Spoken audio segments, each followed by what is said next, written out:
Bonjour à tous, j'espère que vous allez excellemment bien. Aujourd'hui, on se retrouve pour parler cyclisme, pour faire le débrief de la troisième étape de Tirreno Adriatico 2024.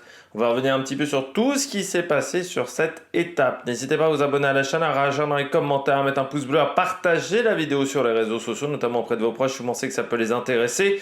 Dans les commentaires, n'hésitez pas à me dire qui vous a plu, qui vous a déçu. Juste après l'arrivée, vous avez les shorts sur YouTube et TikTok. Alors, il n'y en a pas eu aujourd'hui, tout simplement parce que à 14h30, j'ai perdu la 4G.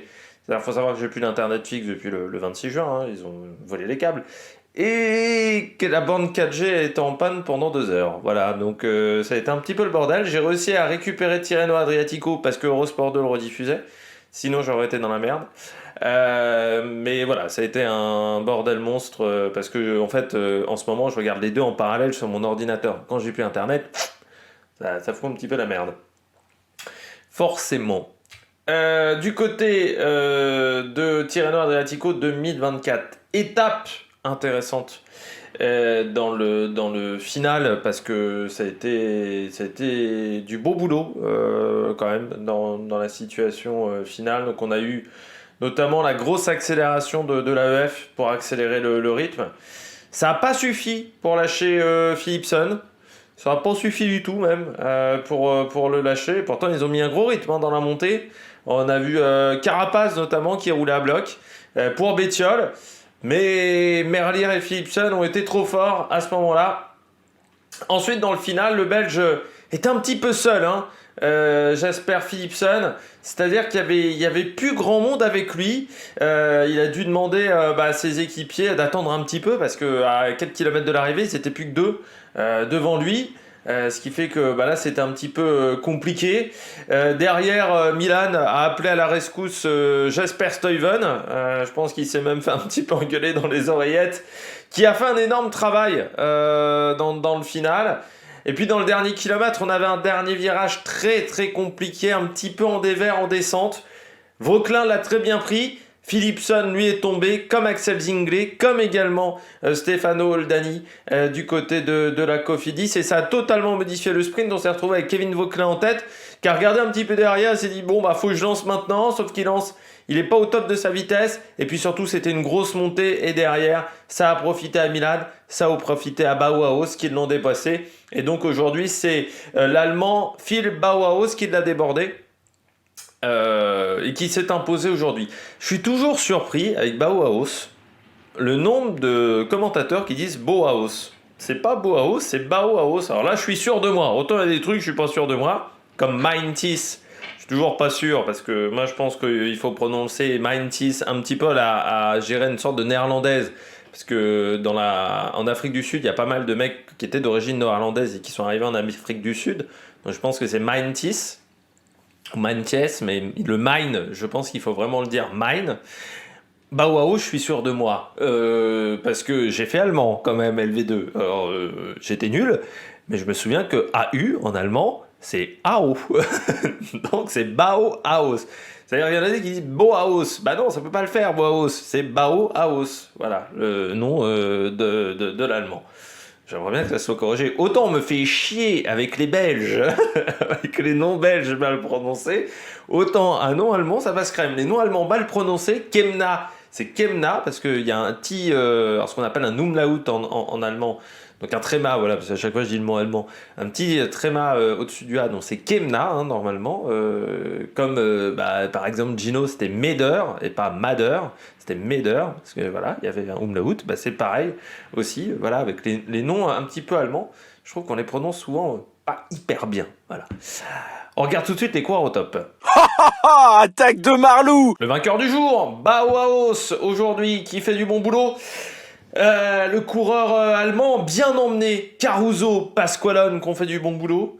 Alors comme j'ai toujours le nez creux, il faut savoir que, je sais pas si vous savez, mais je fais les présentations d'étapes avant que les étapes du jour démarrent, souvent. C'est rare que je fasse ces présentations d'étapes le soir, parce qu'il faut être un petit peu concentré, donc je les fais souvent le matin. Et là, comme vous pouvez le voir, dans la vidéo de demain, j'aurais peut-être dit... Bon, le coureur allemand, il est pas top, alors je vais mettre Pasqualone en grosse cote. J'aurais peut-être dit ça dans la vidéo de demain. Bon, bah, j'ai eu le nez creux. Mais comme j'ai mis Mathieu sur Paris-Nice, donc vous voyez, hein, qui a abandonné ce matin, hein, j'ai eu du pif aujourd'hui, c'est une bonne journée. Bah Bauhaus, il a été bon. Il a été bon, bon et surtout ils ont bien géré avec Bahreïn parce qu'on les a quasiment pas vus de la journée les Bahreïn. On a vu EF, on a vu Alpecin notamment, mais Bahreïn on les a pas vus sur cette étape. Ils sont vraiment sortis au dernier moment. Je pense qu'ils savaient que le final était compliqué, qu'il fallait garder pas mal de monde sur la fin. Ils ont fait un gros effort dans la suite de Vauquelin pour remonter, c'est-à-dire qu'il y a Vauquelin qui commence à remonter et ils ont fait un gros effort à ce moment-là.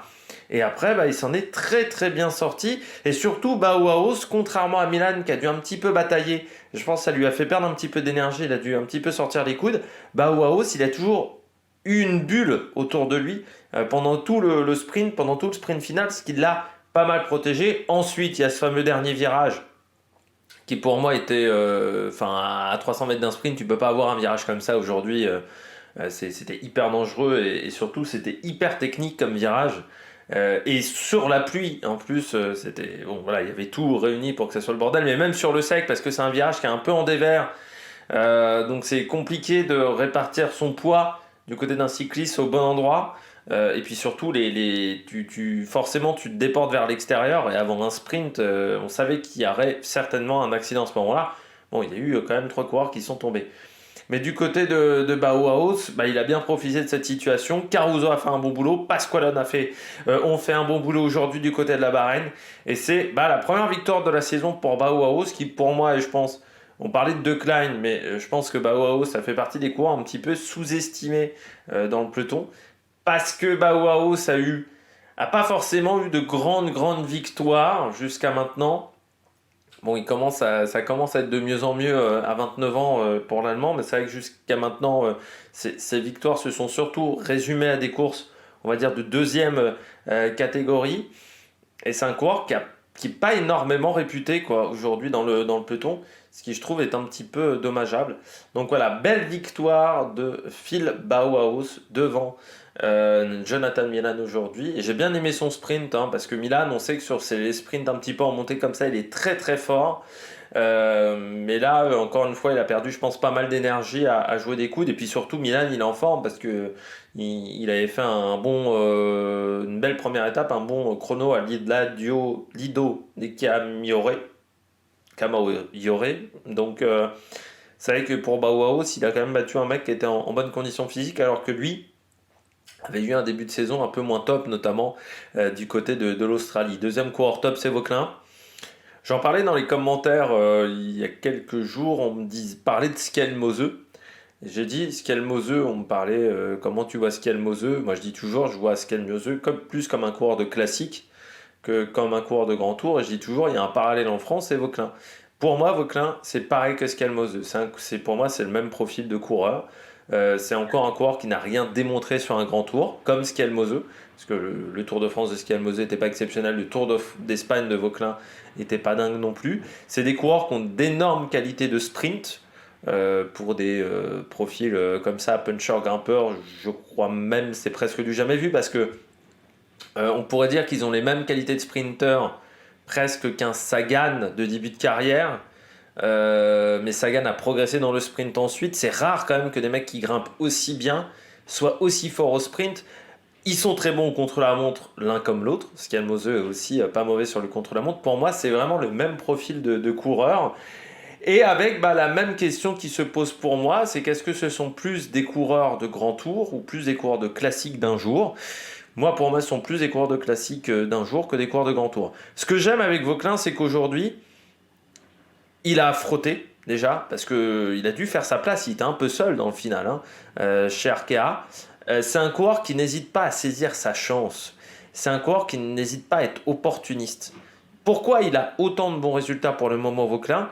C'est parce que c'est un coureur qui sait gagner, qui sait avoir des grands résultats. On en parlait la dernière fois avec Nils Pollitt. Il disait Nils Pollitt, bon, c'est quand même un mec qui a pas trop la culture de la gagne. À Vauquelin, beaucoup plus. C'est l'inverse. C'est-à-dire, c'est un mec qui met tout en place pour essayer de gagner. Et qui fait du bon boulot aujourd'hui, Kevin Vauquelin. Quand on regarde ce que fait Kevin Vauquelin, c'est très très bien. Et aujourd'hui, très belle journée réalisée par Kevin Vauquelin. Donc moi j'étais très content pour le Français avec une belle troisième place. Ça fait des points pour Arkea. Ça montre aussi que Arkea, ils ont quand même des coureurs qui peuvent être performants au niveau World Tour. On a vu également avec Amaury Capiot hier. Et surtout, moi j'ai bien aimé ces 4-5 derniers kilomètres où il se débrouille tout seul, Vauquelin. Je disais que Milan a perdu pas mal d'énergie sur la fin de sa course, mais Vauquelin aussi, il a dû se débrouiller tout seul, Kevin Vauquelin. Donc très très fort de la part du Français. Moi je suis très très content de le voir performer aujourd'hui. Donc on verra ce que ça va donner dans les jours à venir, mais très très bien du côté de Kevin Vauquelin. Et puis je termine avec l'Américain qui fait 9e, c'est Kevin Vermarqueux, le coureur de la DSM. Je trouve qu'il fait un énorme début de saison Vermarqueux. Il est vraiment pas mal du côté de l'Américain. On l'a vu, notamment sur le Tour des Alpes-Maritimes, il prend la 6e place, 8e de la classique VAR, 6e de la Fonardèche classique. Un peu plus loin, sur la Drôme classique et sur l'Estrade Bianche. Mais je rappelle qu'il y avait Warren Barguil devant sur la Drôme classique. Et puis là, donc une belle 9e place sur Tirreno Adriatico. C'est pour le moment très très bien pour le coureur de 23 ans qui fait du très très bon job jusqu'à maintenant. 3e l'année dernière de l'Arctic Race of Norway. 8e du Tour de San Juan, c'était également l'année dernière. Il avait fait également 11e du Tour de Man, ça c'était en 2022. Et puis vainqueur de Liège-Bastogne-Liège Espoir, ça c'était en 2019 du côté de Kevin Vermarqueux. À l'époque, il avait battu Victor Verschav, surtout Tobias Foss notamment. Il y avait un Caden Groves qui avait fini dans le top 10 avec Théo Delacroix, qui aujourd'hui galère un petit peu, Théo Delacroix. Il avait battu Maury van Sevenant de Van Wilder, qui était bien plus loin, Lorenz Heuss également, Joao Almeida, Félix Gall, qui était également là, Thomas Pidcock, qui était aussi là, Andreas Leknesund, qui était dans cette équipe, Van Gils aussi, qui était sur cette course, Axel Zinglet. Enfin, voilà, il avait battu du beau monde sur cette épreuve. Et ça fait plaisir d'avoir un coureur comme ça qui arrive à faire du bon travail, qui arrive à être performant jusqu'à maintenant. Donc voilà, je suis très content de ce que fait ce coureur. Parce que c'est vrai que Vermarqueux, aujourd'hui ça marche. Et ça fait des bons résultats. DSM a bien fait de le conserver parce que c'est un coureur qui a atterri chez DSM en 2020. Donc voilà, il était avant dans l'équipe d'Axel Merckx à Gens Berman Axion, mais c'est vrai que ça n'a pas été évident pour lui parce que les résultats sur ses premières années chez les pros n'ont pas été forcément exceptionnels et sensationnels. Et là, 2023, il est en progrès et là, il fait un gros début de saison 2024. Donc très très content. Voilà pour ce coureur et on espère que ça va se poursuivre. Voilà. Et on l'avait vu en échappée également sur le Tour de France. Tour de France qui pourtant n'avait pas été évident pour sa formation. On regarde tout de suite les bonnets d'âne. Les bonnets d'âne du jour, je commence avec Binyam Girmay. Hier, déclassé du sprint. Aujourd'hui, il n'a pas participé au sprint. Pourtant, il est dans le bon peloton, parce que je me suis dit, il était peut-être pas dans le bon peloton, Binyam Girmay. Non, mais il finit 28e de l'étape du jour. Alors que là, on est typiquement dans une arrivée où il doit être là. Où il doit être là, Binyam Girmay. C'est-à-dire que c'est quand même un coureur qui, de base, moi je compare un petit peu, on va dire, en termes de profil au niveau des sprints à Sagan. C'est-à-dire qu'on est totalement sur ce profil-là pour moi du côté de Girmay. Et donc c'est un coureur qu'on doit voir dans ce type d'arrivée. Le fait qu'il soit dans le groupe de tête mais qu'il ne participe pas au sprint, c'est pour moi un gros problème. Pourtant il y avait des équipiers. Tennyson, Dion Smith, Rota. Donc il y avait de quoi faire un train du côté d'Intermarché. Comment ça se fait qu'on n'a pas réussi, et Hugo Page qui finit à 36 secondes. Donc comment ça se fait qu'on n'a pas réussi à faire de sprint du côté de Girmay? Un manque physique, des doutes. J'ai pas l'impression que ce soit un mec qui doute énormément. Peut-être un raté dans la manière dont on s'est préparé le sprint, mais pour moi c'est pas normal. Pour moi c'est pas normal parce que On était certes sur une journée de 225 km, mais c'est un mec qui veut jouer des classiques d'un jour, aussi Binyam Girmay. Les classiques d'un jour, c'est plus de 6 heures c'est 6 heures de vélo, c'est au moins 5 heures de vélo. Donc normalement, c'est une course, il doit être performant. C'est des sprints en boss. Normalement, il doit être performant sur ces sprints-là en boss. Il était performant en 2022 sur les sprints en boss. Ça me pose problème parce que c'est vrai que quand on regarde Girmay depuis quelques temps en termes de résultats, c'est pas fantastique. C'est un coureur qui était, quand il est arrivé, il était hyper prometteur. Enfin, 2021-2022, on se dit c'est quoi ce phénomène. 2023, déjà, il y a un petit coup d'arrêt. Début de saison 2024, alors oui, il y a le Down Under, où il est deuxième du classement du maillot vert. La Surf Coast Classic aussi, où il gagne. Par contre, sur la Cadel Evans Great Ocean Road Race, il n'est pas dans le coup. Omloop Kurn, pas dans le coup non plus.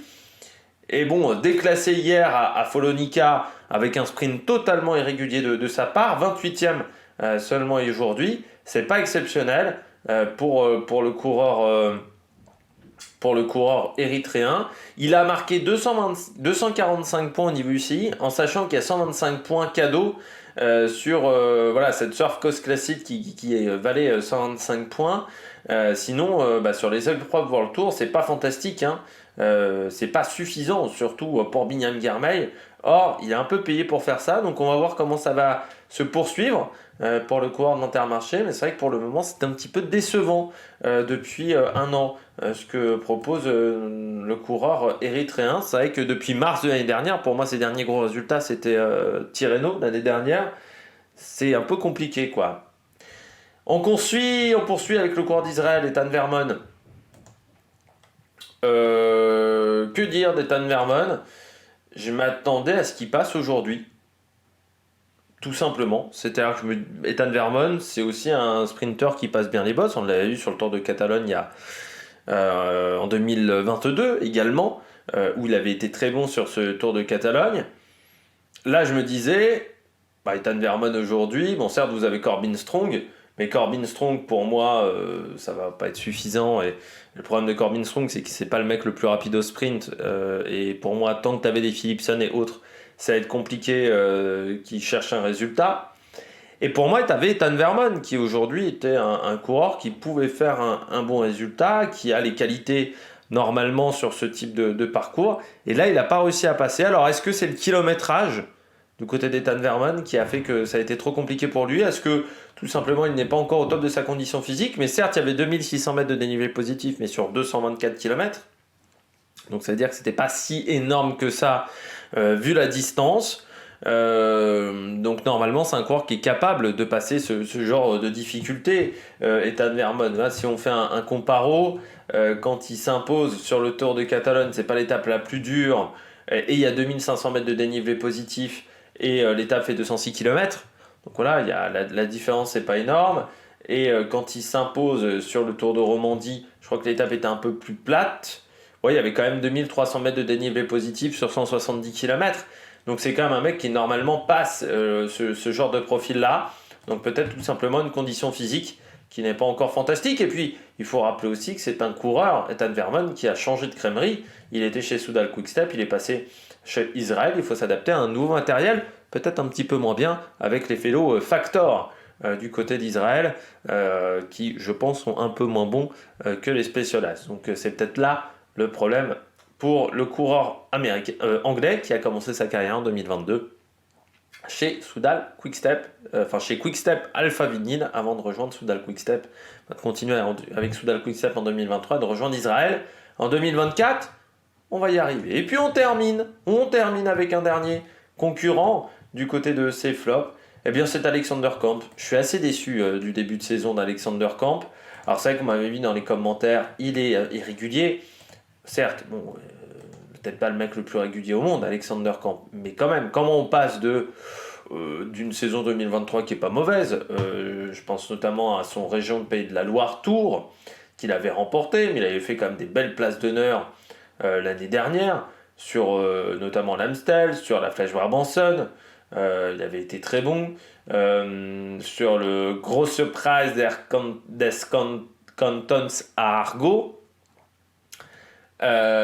également 6e du Tour de Danemark, donc qui sont quand même des courses intéressantes, 7e du Grand Prix de Québec. Comment on passe de ces résultats-là à un début de saison du côté d'Alexander Kamp, où pour le moment, il a abandonné 4 courses sur les 8 jours auxquels il a participé, et sur les autres, on est au-delà de la 80e place à chaque fois.